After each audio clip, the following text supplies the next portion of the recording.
let's talk about speaking things into existence. Now, there are four aspects of your life, four major aspects of your life that nobody can control besides you. And these four aspects of your life are also the creators of your physical reality. Those four things are your thoughts, your emotions, your actions, and your words. No one but yourself can dictate these four things. Now, people may inspire you to change or to shift the way you think or the way you feel, the way you act, and the way you speak, or somebody may influence you to change one of those factors. However, nobody can decide and nobody can initiate any of those for you. You are the creator of all four. Now, we may feel as if we are a victim of circumstance or we are a victim of our old programming. Therefore, we just can't help but do certain things or be influenced by certain people or certain ideas. However, even if we are feeling such a strong pull towards influence outside of ourselves,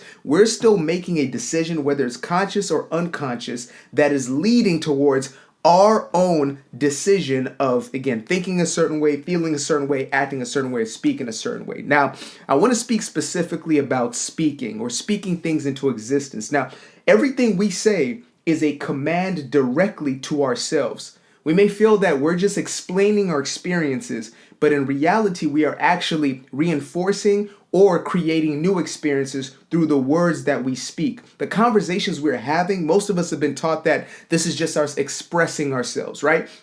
That my words truly have no power besides their ability to explain the world around me, when in reality, they are actually creators of the world around me. And most of us will speak to ourselves and have these internal dialogues that we believe aren't necessarily having a true effect. However, our lives are perpetually turning out in ways that we do not desire. And we believe that this is caused by some external factor, something that's going on outside of ourselves. You know, some deity is bringing this upon you. Some kind of malicious force outside of you is trying to get into your world and stop you from having the good that you truly desire. When in reality, it is you, your unconscious speech, that is stopping you from getting the things that you truly desire. So when we talk about speaking things into existence, this specific video, I want to talk about like verbalizing those things, because I believe this is something that has been a missing factor within, like, I guess you could say manifestation or law of attraction, or just this information that's coming out about the truth behind reality, right? And I'm not saying that you haven't heard of speaking things into existence. What I'm actually talking about is kind of the reverse, is that in most cases, we're actually speaking against our greatest good. And we do so, on autopilot sometimes, or we do so because we're looking for the affirmation of those who are around us. We get into conversations with people that we know, that we love, that we trust. And because we want to be accepted by those specific groups of people, we want to be accepted by those individuals, we will perpetuate or we will entertain conversations that are actually taking away from the very things we desire. So let's say you start to desire, a better career, right? And you want to work in a place or in a space that you truly love and you're passionate about. Let's say you're going to create your own business. Let's get even more specific. Let's say you want to be a content creator, right? And that's something that nobody in your entire family has ever done before. Nobody in your friend group has ever done before. As a matter of fact, everybody has only been in 9-to-5 jobs and they've been kind of in that secure space. And you're going to take that plunge into content creation, something that nobody else understands. Now, you may start to have conversations with yourself where you're changing your belief systems about what you can do, right? And you're starting to see yourself and visualize yourself as that person in that space. However, when it comes to conversations with those in your inner circle, and they ask, probing questions like, oh, how is that going to work? How you going to make money? Look at the economy. You should do this and that. And then you start entertaining that conversation. So you start to feed into whatever they're talking about. Or maybe they don't even bring up your own specific desire. Maybe they're just bringing up conversations and they're talking about lack. And instead of, feeding the new abundance mentality that you're working on building, you start to feed into that lack mentality because you want to fit in, because you don't want to seem like a weirdo, quote unquote, because you don't want to seem like the outcast or stranger, like you're crazy. So instead of speaking and affirming those things that you're now choosing to believe, you start affirming the old things. So you start speaking on lack and, yeah, you're right. The economy is terrible and this is shutting down and people are losing their jobs, X, Y, and Z. You start to feed into that fear. You start to feed into that lack and scarcity. And what you're actually doing is reinforcing those ideas within your own subconscious. So you're actually taking steps backward every time you engage in a conversation, and you're adding to that conversation in a way that is not edifying your own good, in any way that is speaking against the very things that you are actually setting forward for your own life. And this is something that I truly had to come to grips with, because as a recovered people pleaser, my entire life was based off of just making people comfortable. I wanted everybody to feel as if they could talk to me or that I was relatable to them. And so in that pursuit of being relatable, in that pursuit of really, it was a selfish pursuit. It was a fear-based pursuit. I really just wanted to be liked. In that pursuit of being liked, I would actually change or shift the things I believed in. And then I would start actually basically going against my own good, right? So I would believe in abundance, or start believing or creating and cultivating a belief system in abundance. And I catch myself in conversation with people who are complaining about how hard it is to make money in the system and these institutions and that institution, and how the little guy just can never get up, and how hard it is for small businesses to rise, and how hard it is for new content creators. And I started feeding into these conversations simply because I wanted to be liked. And what that was doing to me was, again, reinforcing these destructive or non-progressive belief systems, these limiting belief systems that were stopping me from actually pursuing or even experiencing the attraction of the very things that I desired, right? And so when you look at an individual, let's say like a Conor McGregor or like a 50 Cent or whoever it may be, right? You may think to yourself, man, that person is so cocky, they're so arrogant, they're so full of themselves. But in reality, these are individuals who understand the power of their own tongue and the power of belief behind the words that they say. They understand the power of speaking things into existence. So to the average person who has been raised with such a low self-esteem, as most of us are, and such a low self-worth, when you see somebody who has confidence or conviction in the things that they say, they will come off as quote unquote arrogant, right? Like somebody will be speaking things like, oh, I'm going to do this and I'm going to do that. And your insecurity may actually deem that or see that as that person is bragging, when in reality, that person is actually affirming those things before they are. And if you're raised like in, faith like I was, that faith is the evidence of things not yet seen, but still hoped or believed in, right? So it's something, a vision that you're only seeing, and you are not afraid to affirm it or speak on it or use your words, like feed life into that dream, as opposed to doing, the quite opposite, which is feeding death into the dream, which is fear into that dream, which is, doubt and other people's doubt in most cases. Like if we were left alone as kids and we never got that negative reinforcement about our belief system, we would all just do exactly what we wanted. We'd be on TV acting or be dancing or be, creating figurines or whatever it is that we had within us, creating these huge structures and buildings. But instead, we settle for these small, mediocre lives, these little lives, like in destitute and darkness, simply because of that fear, simply because of that belief that, these things aren't possible for me, or, I don't deserve these things. Again, that insecurity or that sense of lack of a self-worth. And so that projects itself later in life as you seeing other people and thinking to yourself, man, okay, maybe you're now in the place where you're like, okay, I understand that there's power behind every word. Like there's power behind my words. My words are instructing my life. My words are creating my life, because that's exactly what they're doing. These are literal like spells onto your life. That's all words are. That's why they call it spelling, right? Your words are actually creative. And so what you speak over yourself is what you're instructing yourself. Like this has been studied time and time again. The words that you speak over even your body are programming your body or reprogramming your body. And now we even get into DNA being changed. So your genetics are being changed by the words that you speak, or the words that you speak within yourself, your internal dialogue, which then creates the emotions. It then triggers your neural system or your limbic system, I'm not going to get too deep into the science of it right now, but in essence, what's going on is your thoughts are triggering your emotions. Your emotions are energy in motion, which then are setting things into a different flow within your body, and the cells in your body are responding to that. So if you're always speaking fear over yourself, you're actually disrupting the body, putting it in a state of a lack of ease, which is dis-ease, and then that manifests into a physical ailment. Whereas in the opposite, if you're feeding your body, those positive, reinforcing, powerful statements and words, you're actually feeding it the very thing that puts you into a state of homeostasis, a state of harmony, a state of ease. That is the exact same with every aspect of our life. What we're speaking into our lives, we're speaking and creating almost like a tape in your head that is going to bring about the very things that you speak most on, that you put or place your focus most on, right? And so we have to actually become brave. We have to become individuals who are not afraid of what people think of us, what people say about us. Because at the end of the day, a person's opinion is just their opinion.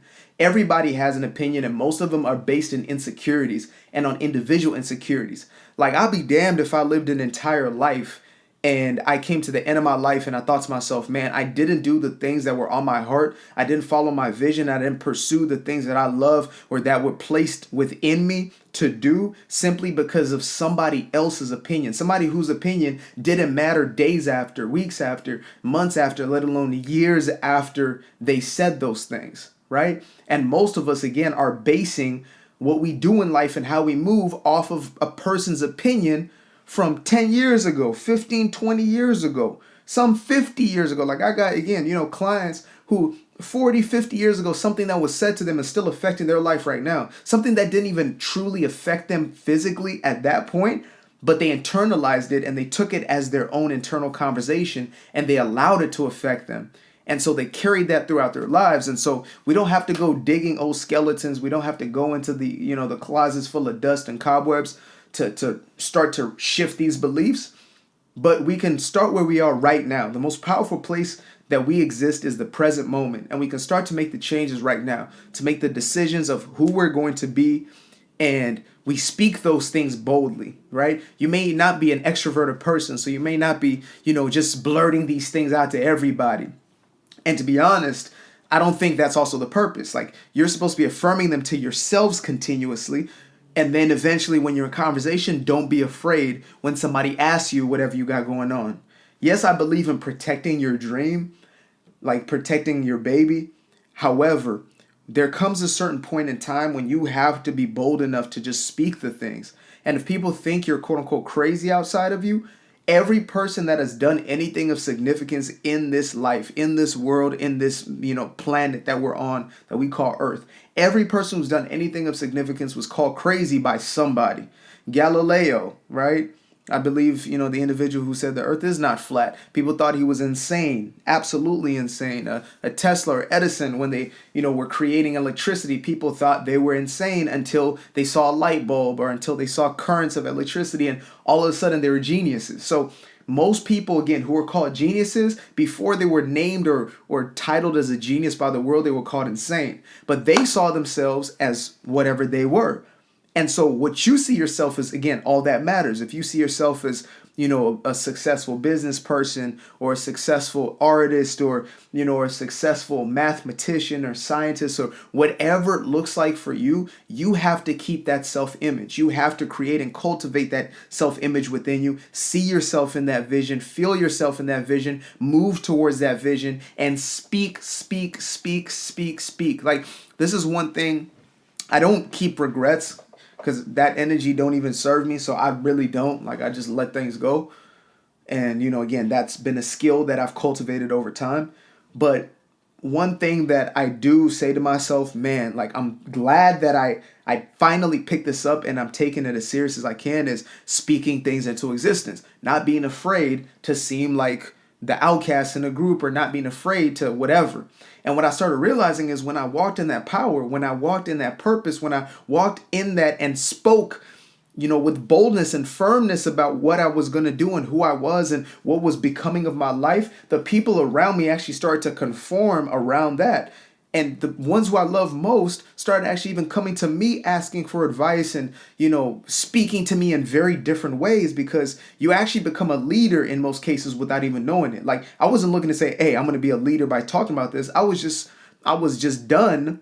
I was at my end of like keeping these things internal and, basically speaking against my own good just to keep the conversation going in a certain flow or in a certain way. Like, I started just speaking on what I was doing, speaking on who I was with my folks, with, my girl, close friends, etc.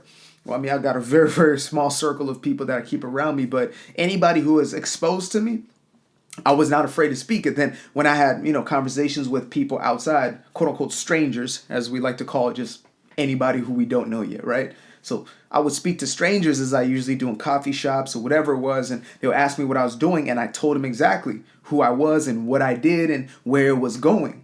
Not just like, again, not to brag, not to showboat, not to, hey, I'm this big, whatever. It's just like I'm speaking every opportunity I get. I'm speaking it into truth. And then I got into more and more conversations where people started to dig into their own passions and their own, intended purposes, and talking about their own experiences and the things that they love most and the things that they're passionate about.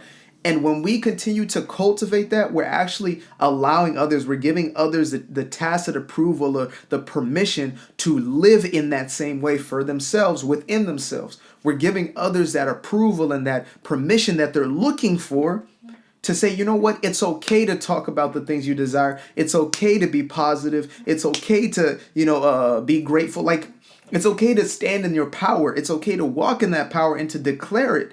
And it's okay to continuously declare it even if nobody else sees it. You don't have to start speaking these things once everybody else sees the vision. If you see the vision, you speak on the vision, right? You're on your Noah right now. Like, that's what I call it. You're on your Noah vibe.